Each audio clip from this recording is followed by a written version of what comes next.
workshop is a great way to keep your students in touch with their dance skills. The theme or focus of a workshop can be about anything, and it really depends on your participants and what you think is the most valuable use of their time. Hi there, my name is John Mark and Humul, and these are the essential tips on how to conduct a dance workshop. A successful workshop provides participants with new skills, information, and a sense of accomplishments. The ideal workshop also provides opportunities for participants to interact and learn actively. Use these dance workshops to plan ahead and maximize your dancers' experiences. Number 1 is define the workshop objective. Every workshop must have a goal, and this is very important to conduct a dance workshop. Without a goal, there's no clear goal kept at the center of the discussion. Whether you are teaching a skill, delivering information, or increasing awareness, outline the goals of your workshop. What do you want for your workshop participants to learn? These analyses may result in a list of specific skills you will be teaching, concrete topics you will cover, or simply a feeling you will inspire in your participants. Think carefully about what you want to accomplish and why is it important. Number 2 is that you will have to decide who will attend. Knowing who will attend directly relates to your objectives. For example, if your workshop's goal is to develop a detailed solution to a problem, then you probably want a 10 or fewer attendees. If your goal is centered on education, then you might be happy with a much larger group, which divides into a smaller groups for discussion. Will the workshop participants know one another, or are they strangers? Will they come in with knowledge about your topic, or will they be completely unfamiliar with it? Are they choosing to attend your workshop, or is it a requirement for their job training? Answers to all these questions will affect how you organize your workshop. For example, if your audience already knows each other, you might be able to launch into group activities very quickly. If they are complete strangers, you might need to schedule extra time for icebreakers and introductions. Number 3 is publicize your workshop. Pass around flyers, hang up posters, or contact suitable businesses to encourage workshop participation. Having a catchy title helps, as does a brief explanation for why your workshop is important and necessary. Be sure to include images as well as text in your flyers to catch people's attention. Number 4 is schedule your workshops for the morning and early afternoon. These are the times when participants are most awake and alert. You want your participants to be fully engaged and aware. If you can, avoid scheduling evening workshops after the workday when everyone is tired and impatient. Number 5 is prepare your participants for the workshop. Some workshops require that participants do work well before the workshop takes place. Perhaps they have to study some journal articles, write a short story, or read one another's work. If your participants have homework to do before the workshop takes place, be sure that your expectations are clearly stated from the beginning. Be sure to set hard deadlines if your students have to submit work to the group ahead of time. Be clear about your instructions, where and how your students should submit their work. Will they have to give you a clear and hard copies, or will you circulate materials by email? Number 6 is prioritize your goals for the workshop. Most workshops are time limited. They can be as short as 30 minutes or as long as 3 days. But no matter what, you will only have a short period of time to impart your knowledge to participants. Rather than covering absolutely everything in a short amount of time, think about the most important skills, techniques, and information you want your audience to gain. Prioritize those in your lesson plan. Number 7 is prepare a variety of teaching aids. Adults learn in all kinds of ways, visually, orally, through hands-on practice, or any combination of the above. Remember that you might not know your participants' learning styles ahead of time, so you will want to have a variety of materials prepared. Depending on the topic and objective of your workshop, you might want to prepare paper handouts, audiovisual aids, computer-based lesson plans, and role-playing activities.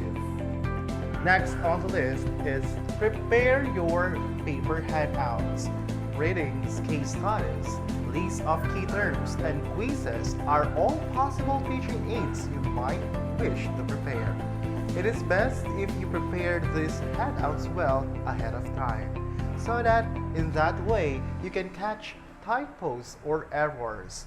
Be sure to use a large and easy to read fonts. Give each document a clear label and date so that your participants will be able to use these handouts in the future. If you have lengthy readings, consider pre-circulating these handouts to the group so that they can come in prepared. And another thing is, if you are handing out numerous documents, consider providing your participants with a folder or binder to keep their papers neat and organized. If you give this workshop often enough, you might even want to compile your materials into a bound book that you give to your attendees. Number 9 is arrange your audiovisual materials. If you have planned to present a slideshow, video clips, or sound clips, you will have to prepare these ahead of time. Test them at home to make sure they are working correctly. Make sure that they are in a format that can be used in a workshop space. It is wise to consult with your venue's AV technicians to make sure that your materials can be presented properly. Not all projectors are compatible with your laptops or your computers, and some rooms might not have sound projection. Make sure that your venue can accommodate whatever technology you wish to use. Number 10 is organize your computer-based materials. If your workshop participants will be expected to complete a computerized quiz or participate in an online discussion forum, you will need to organize these materials ahead of time. Think about whether your participants will have to bring in their own personal computers or devices and notify them if so. If your participants will be expected to do activities online, be sure to consult with your venue's AV technician. You will have to make sure that your workshop space is equipped with wireless internet, and you might have to ask for the network's password in advance. Number 11 is recruit experts, speakers, and assistants. Depending on the topic and size of your workshop, you might want to bring in other team members to facilitate learning. An expert can provide a live demonstration of a new medical technique. A guest speaker might be able to tell a lively anecdote about why your workshop topic is important. And lastly, an assistant might be able to help you manage a large group. If you require help from anyone, make sure that you recruit them well ahead of time. The more prepared they are, the better your workshop will be. Number 12 is decide on your group activities. Interaction amongst a group of participants. Set a workshop apart from other ways of learning. Brainstorm educational group activities that are suitable to your workshop objectives. Keep in mind that activities can be done in pairs, small groups, or full groups as well. Make sure that you include enough opportunities for every workshop participant to contribute meaningfully to your workshop. Some possible group activities include: number 1, debates. Break the workshop into 2 groups and have each other group argue for their position. Number 2 is think pair shares. Ask your participants a discussion question. Have them think about on their own, and then discuss their thoughts with a partner. and then share their conclusions with the full group. Number 3 is question and answer sessions. If you have a lot of information to present, include your attendees in a discussion by allowing them to ask questions about the material.